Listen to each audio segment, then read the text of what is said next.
ਸ਼ਹਿਰੋਂ ਪਿੰਡ ਨੂੰ ਜਾਣ ਦੀ ਖਾਤਰ ਮੈਂ ਸਾਈਕਲ ਰਕਸ਼ੇ ਦੇ ਅੱਡੇ ਤੇ ਅਪੜਿਆ ਹੀ ਸਾਂ ਕਿ ਸਾਹਮਣੇ ਸਾਈਕਲ ਰਕਸ਼ੇ ਤੇ ਬੈਠੀ ਇੱਕ ਸਵਾਰੀ ਨੇ ਮੈਨੂੰ ਆਵਾਜ਼ ਮਾਰੀ, ਆਓ ਭਾਈ ਸਾਹਿਬ ਚਲੀਏ। ਸਾਈਕਲ ਰਿਕਸ਼ਾ ਚਲਾਉਣ ਵਾਲਾ ਤੇ ਉਹ ਸਵਾਰੀ ਸ਼ਾਇਦ ਕਾਫੀ ਦੇਰ ਤੋਂ ਦੂਸਰੀ ਸਵਾਰੀ ਦੀ ਉਡੀਕ ਕਰਦੇ ਸਨ ਪਏ।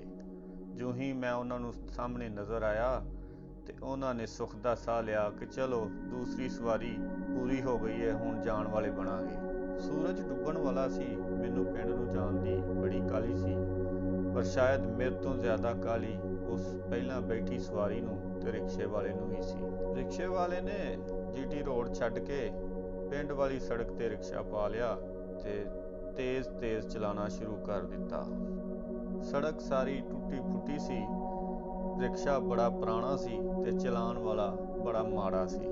ਸਾਈਕਲ ਰਿਕਸ਼ੇ ਵਿੱਚ ਕਿਹੜੀ ਕੋਈ ਮੋਟਰ ਹੁੰਦੀ ਏ, ਇਹ ਤੇ ਲੱਤਾਂ ਦੇ ਜ਼ੋਰ ਨਾਲ ਚੱਲਦਾ ਹੈ, ਪਰ ਚਲਾਉਣ ਵਾਲਾ ਕਾਫੀ ਮਾੜਾ ਸੀ। ਉਹ ਸਾਰਾ ਜ਼ੋਰ ਲਾ ਕੇ ਅੱਗੇ ਵਧਣ ਦੀ ਕੋਸ਼ਿਸ਼ ਕਰ ਰਿਹਾ ਸੀ, ਪਰ ਅੱਗੋਂ ਪੈਂਦੀ ਹਵਾ ਉਹਦੀ ਪੇਸ਼ ਨਾ ਜਾਣ ਦਿੰਦੀ ਸੀ। ਮੈਂ ਸਾਈਕਲ ਚਲਾਉਣ ਵਾਲੇ ਨੂੰ ਪੁੱਛਿਆ, ਜਵਾਨਾ ਕੀ ਦਿਹਾੜੀ ਬਣਾ ਲੈਣਾ?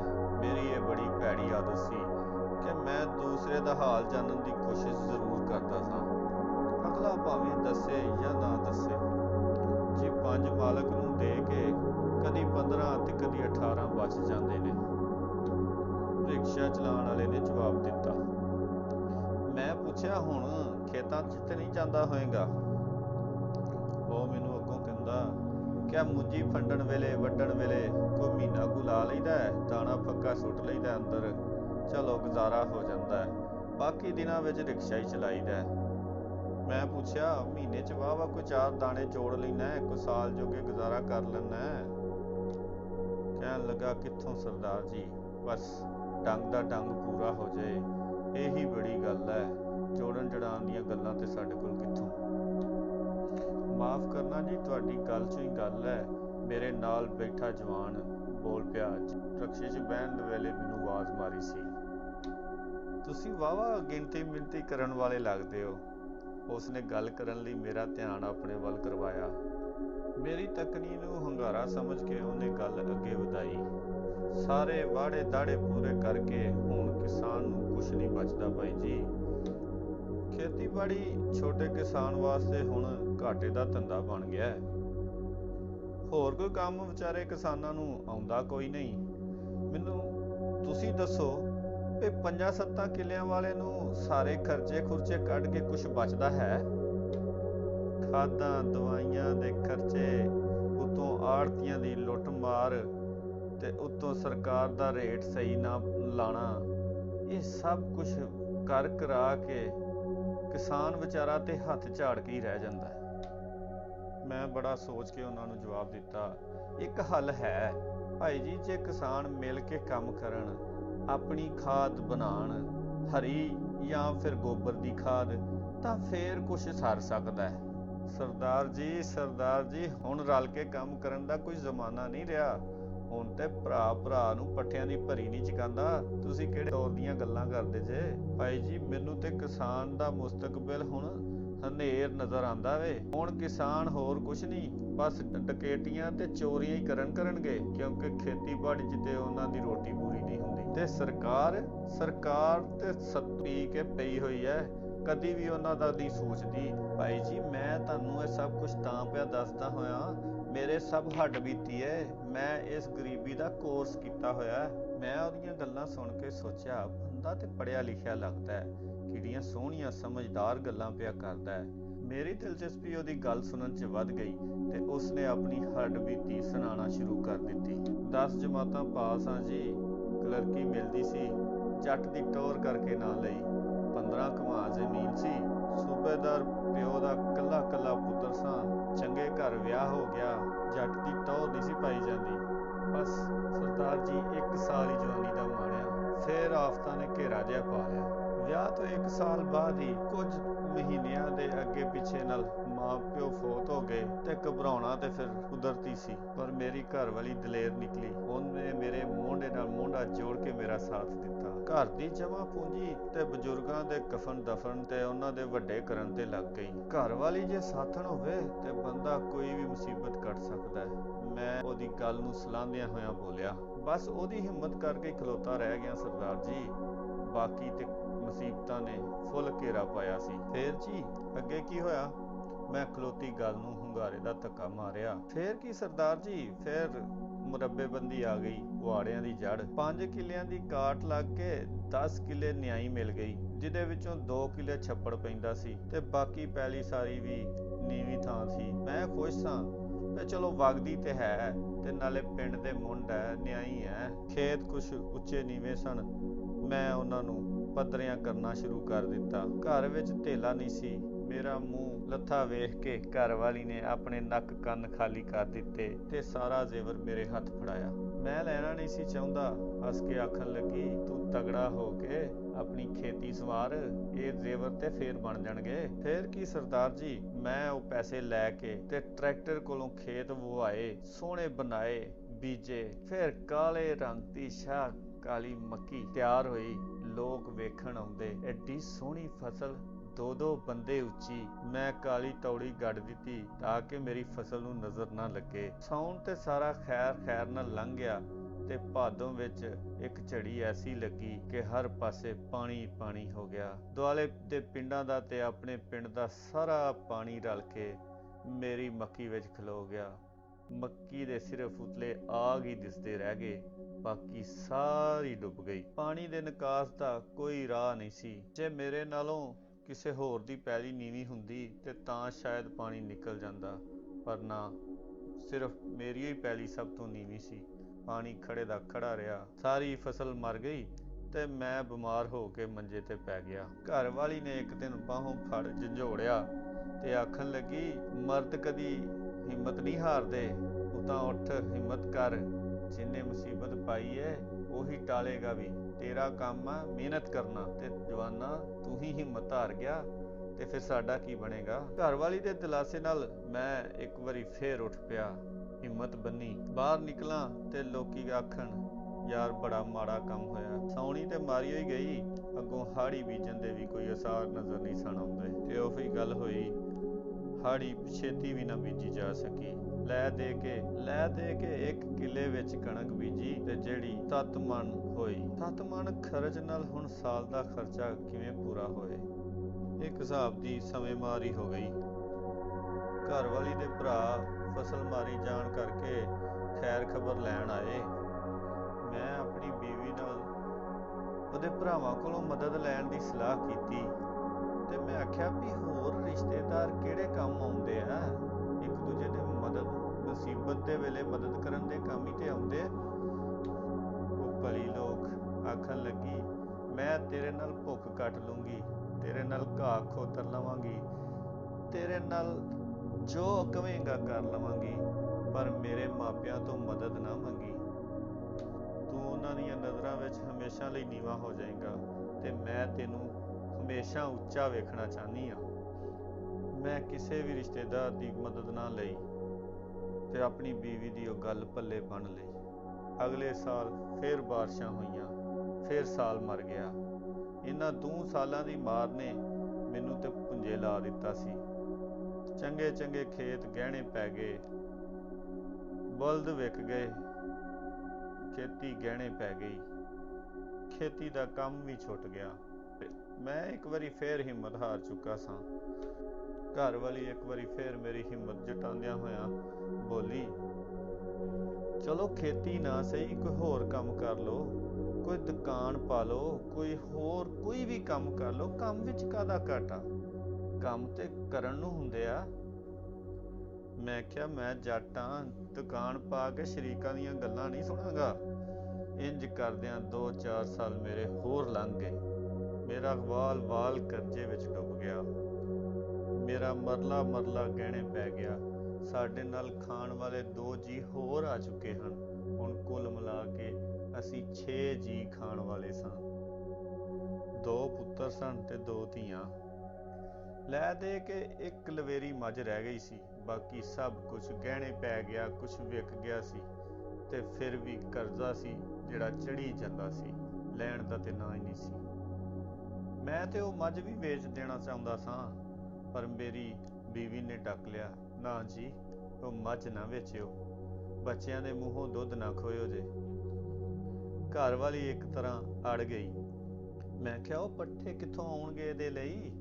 ਆਖਣ ਲੱਗੀ ਮੈਂ ਆਪ ਖੋਦ ਕੇ ਲਿਆਉਂ, ਮੈਂ ਬੰਨੇ ਖੋਤਰੂ, ਮੈਂ ਪਏ ਖੋਤਰੂ, ਪਰ ਮੈਂ ਇਹਦੇ ਲਈ ਪੱਠੇ ਆਪ ਪੂਰੇ ਕਰੂੰ। ਤੁਸੀਂ ਇਹਨੂੰ ਵੇਚਿਓ ਨਾ ਜੀ, ਇਹ ਬੱਚਿਆਂ ਲਈ ਦੁੱਧ ਦਿੰਦੀ ਆ, ਇਹ ਬੱਚਿਆਂ ਦੇ ਮੂੰਹ ਦਾ ਦੁੱਧ ਤੁਸੀਂ ਨਾ ਖੋਇਓ ਜੀ।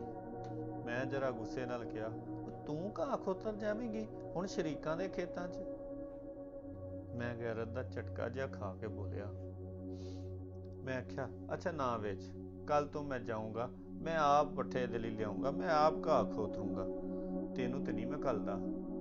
ਫਿਰ ਕੀ ਹੀ ਸਰਦਾਰ ਜੀ, ਫਿਰ ਮੈਂ ਰੰਬਾ ਚਾਦਰ ਚੁੱਕ ਲਿਆ ਤੇ ਲੋਕਾਂ ਦੇ ਬੰਨਿਆਂ ਤੋਂ ਘਾਹ ਸ਼ਾਹ ਖੋਤਰ ਕੇ ਮੱਝ ਨੂੰ ਲਿਆ ਕੇ ਪਾ ਲੈਂਦਾ, ਸ਼ਰੀਕਾਂ ਦੀਆਂ ਮੁਸਕੜੀਆਂ ਸਹਿ ਸਹਿ ਕੇ। ਪਰ ਮੈਂ ਆਪਣੇ ਬੱਚਿਆਂ ਵੱਲ ਵੇਖਿਆ ਤੇ ਆਪਣਾ ਮਿਹਨਤ ਕਰਦਾ ਗਿਆ। ਮਲੇਰੀਏ ਨੇ ਘਰ ਵਿੱਚ ਸਾਰੇ ਜੀਆਂ ਨੂੰ ਦੌੜਾਂ ਲਾਈਆਂ, ਪਰ ਰੱਬ ਦਾ ਸ਼ੁਕਰ ਹੈ ਕਿ ਸਭ ਸਹੀ ਸਲਾਮਤ ਰਹੇ। ਦਵਾਈ ਜੋਗੇ ਤੇ ਪੈਸੇ ਕੋਈ ਨਹੀਂ ਸਨ, ਬਸ ਐਵੇਂ ਰੱਬੋਂ ਹੀ ਆਰਾਮ ਰੂਮ ਆ ਗਿਆ। ਦਵਾਈ ਲਈ ਪੈਸੇ ਤੇ ਕੀ ਹੋਣੇ ਸਨ, ਕਈ ਦਿਨ ਫਾਕੇ ਵੀ ਕੱਟਦੇ ਸਾਂ, ਪਰ ਰੱਬ ਸਬਰ ਦਿੱਤੀ ਰੱਖਾ ਜਵਾਕਾਂ ਨੇ ਮੂੰਹ, ਉਹਨਾਂ ਵੀ ਕਦੀ ਵਿਚਾਰਿਆਂ ਨੇ ਮੂੰਹ ਨਾ ਖੋਲਿਆ। ਸਰਦਾਰ ਜੀ ਉਹ ਕਿਹੜੀ ਮੁਸੀਬਤ ਸੀ ਜਿਹੜੀ ਸਾਡੇ ਤੇ ਚੜ ਕੇ ਨਹੀਂ ਸੀ ਆਈ।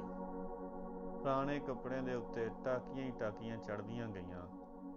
ਪੀਂਦੇ ਦੇ ਸਾਬਣ ਨੂੰ ਸਾਲ ਹੀ ਬੀਤ ਗਏ ਹਨ। ਲੱਸੀ ਨਾਲ ਨਹਾ ਲੈਂਦੇ ਸਾਂ ਤੇ ਲੂਣ ਵਿੱਚ ਕੱਪੜੇ ਕਚੋਲ ਲੈਂਦੇ ਸਾਂ। ਮੈਂ ਤੇ ਜਿੰਨਾ ਅਗਾਂਹ ਨੂੰ ਕਦਮ ਪੁੱਟਾਂ ਓਨਾ ਹੀ ਜਾਏ ਪਿਛਾਂ ਨੂੰ। ਬਸ ਹੋਰ ਤੇ ਸਰਦਾਰ ਜੀ ਮੇਰੇ ਕੋਲ ਕੁਛ ਨਹੀਂ ਸੀ, ਪਰ ਘਰ ਵਾਲੀ ਦਾ ਹੌਸਲਾ ਮੇਰੇ ਕੋਲ ਜ਼ਰੂਰ ਸੀ। ਰਿਕਸ਼ੇ ਵਾਲੇ ਅੱਗੇ ਸੂਏ ਦੀ ਦੂਸਰੀ ਚੜ੍ਹਾਈ ਆ ਗਈ ਸੀ ਤੇ ਉਹ ਜ਼ੋਰ ਲਾ ਲਾ ਕੇ ਚੜ੍ਹਾਈ ਚੜ੍ਹਦਾ ਸੀ ਪਿਆ ਕਿ ਅਚਾਨਕ ਉਹਦਾ ਚੈਨ ਲੈ ਗਿਆ। ਚੜ੍ਹਾਈ ਵੀ ਸਾਰੀ ਚੜ੍ਹ ਚੁੱਕੇ ਸੀ ਤੇ ਚੈਨ ਵੀ ਲੈ ਗਿਆ ਸੀ। ਢਲਾਨ ਤੇ ਆ ਕੇ ਤੇ ਅਸੀਂ ਫਿਰ ਰਿਕਸ਼ੇ 'ਚ ਬਹਿ ਗਏ। ਨਾਲ ਹੀ ਉਹਨੇ ਗੱਲ ਫਿਰ ਅੱਗੇ ਸ਼ੁਰੂ ਕੀਤੀ। ਸਰਦਾਰ ਜੀ ਜੇ ਸੱਚ ਪੁੱਛੋ ਤੇ ਘਰ ਵਾਲੀ ਨੇ ਮੈਨੂੰ ਬਚਾਇਆ ਜੇ। ਮੈਂ ਪੁੱਛਿਆ ਉਹ ਕਿਵੇਂ?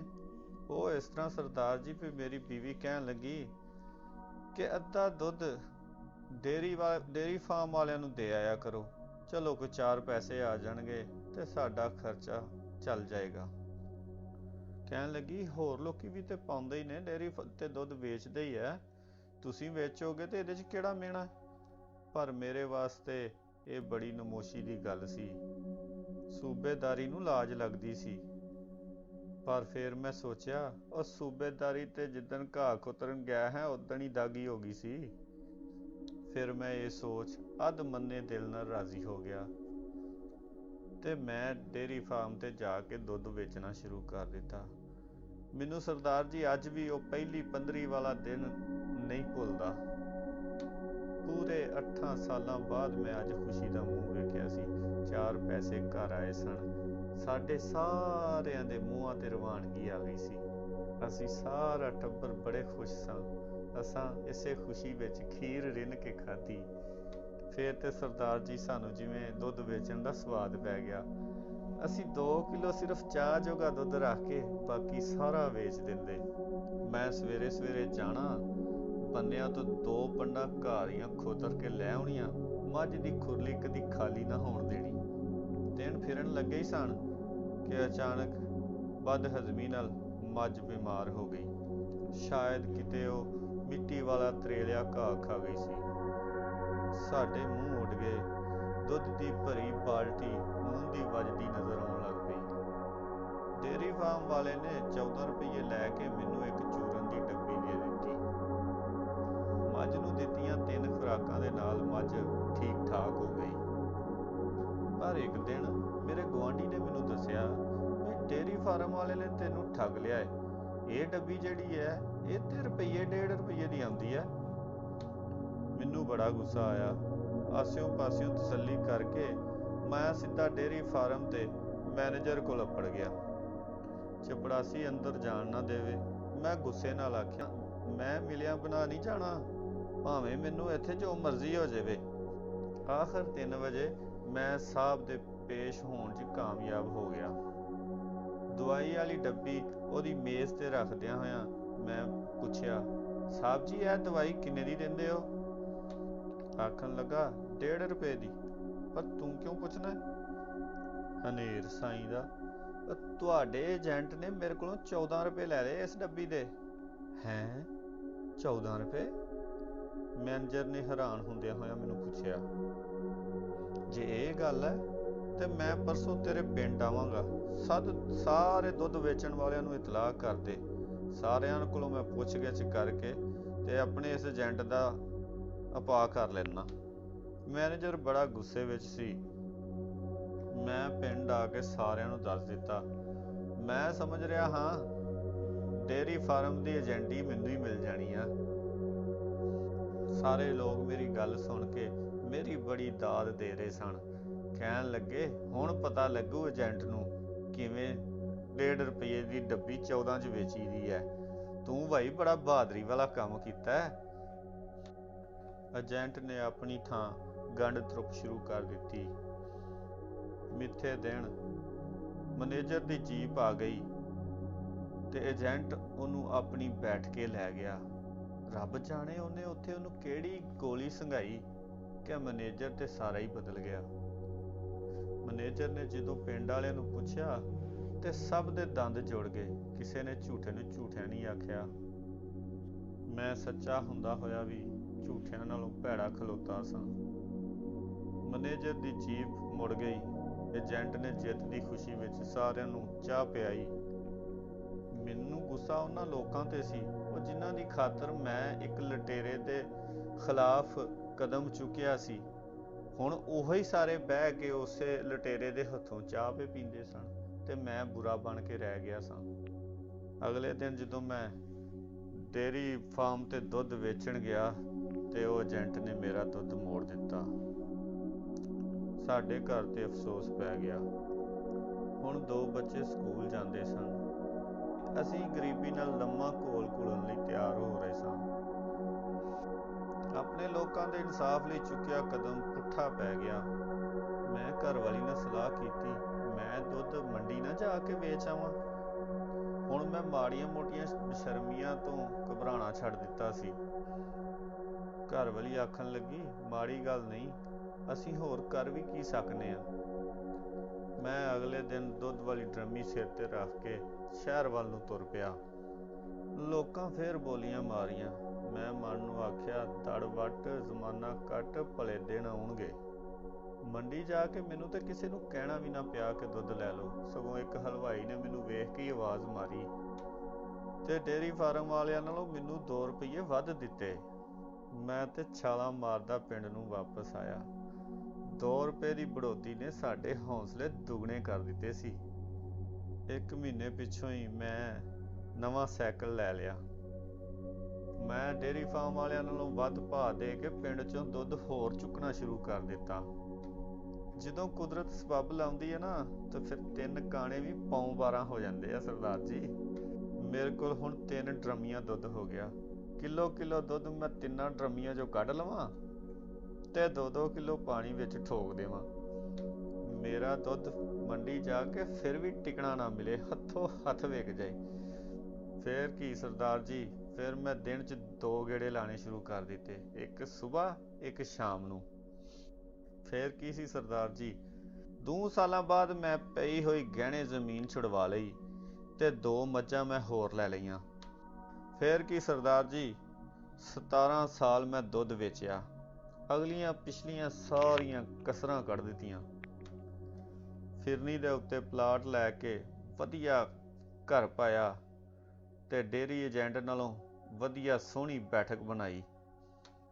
5 ਕਿੱਲੇ ਜ਼ਮੀਨ ਵੀ ਮੁੱਲ ਲੈ ਲਈ। ਸਾਰੇ ਬੱਚੇ ਪੜ੍ਹਾਏ। ਵੱਡਾ ਮੁੰਡਾ ਬੈਂਕ 'ਚ ਨੌਕਰੀ ਕਰਦਾ ਹੈ ਤੇ ਛੋਟੀ ਟੀਚਰ ਲੱਗ ਗਈ ਹੈ ਤੇ ਬਾਕੀ ਦੇ 2 ਹਜੇ ਪੜ੍ਹਦੇ ਨੇ ਪਏ। ਹੁਣ ਮੈਂ ਥੋੜ੍ਹਾ ਹੌਲਾ ਮਹਿਸੂਸ ਕਰਦਾ ਵਾਂ। ਗਰੀਬੀ ਦਾ ਥਕੇਵਾਂ ਮੇਰੇ ਹੱਡਾਂ ਵਿੱਚੋਂ ਹਜੇ ਤੱਕ ਨਹੀਂ ਨਿਕਲਿਆ। ਉਹ ਦਿਨ ਯਾਦ ਆਉਣ ਤੇ ਲੂੰ ਕੰਡੇ ਖੜੇ ਹੋ ਜਾਂਦੇ ਆ। 5-7 ਕਿੱਲੇ ਵਾਲੇ ਕਿਵੇਂ ਬਚਣਗੇ ਸਰਦਾਰ ਜੀ? ਭਰਾਵਾ, ਜਿੱਤੇ ਸਿਦਕ ਤੇ ਹੌਸਲੇ ਨਾਲ ਤੂੰ ਗਰੀਬੀ ਦਾ ਕੋਰਸ ਕੀਤਾ ਨਾ, ਕੋਈ ਘੱਟ ਹੀ ਕਰ ਸਕਦਾ ਹੈ। ਮੈਂ ਉਹਨੂੰ ਨਾ ਕਰਦੇ ਨੂੰ ਚਾਹ ਵਾਲੀ ਦੁਕਾਨ ਵੱਲ ਲੈ ਤੁਰਿਆ ਤੇ ਨਾਲ ਹੀ ਰਿਕਸ਼ੇ ਵਾਲੇ ਨੂੰ ਵੀ ਆਉਣ ਨੂੰ ਆਖਿਆ। ਦੋਸਤੋ, ਇਹ ਸੀ ਅੱਜ ਦੀ ਕਹਾਣੀ, ਗਰੀਬੀ ਦਾ ਕੋਰਸ। ਕਹਾਣੀ ਤੇ ਆਵਾਜ਼ ਮੁਹੰਮਦ ਸਮੀ ਵਿਰਕ। ਇਹੋ ਜਿਹੀਆਂ ਹੋਰ ਕਹਾਣੀਆਂ, ਸੋਚ, ਵਿਚਾਰ ਤੇ ਖਿਆਲ ਸੁਣਨ ਲਈ ਸਬਸਕ੍ਰਾਈਬ ਕਰੋ ਸਾਂਝ ਟੀਵੀ, ਸ਼ਾਨ ਪੰਜਾਬੀਆਂ ਦੀ।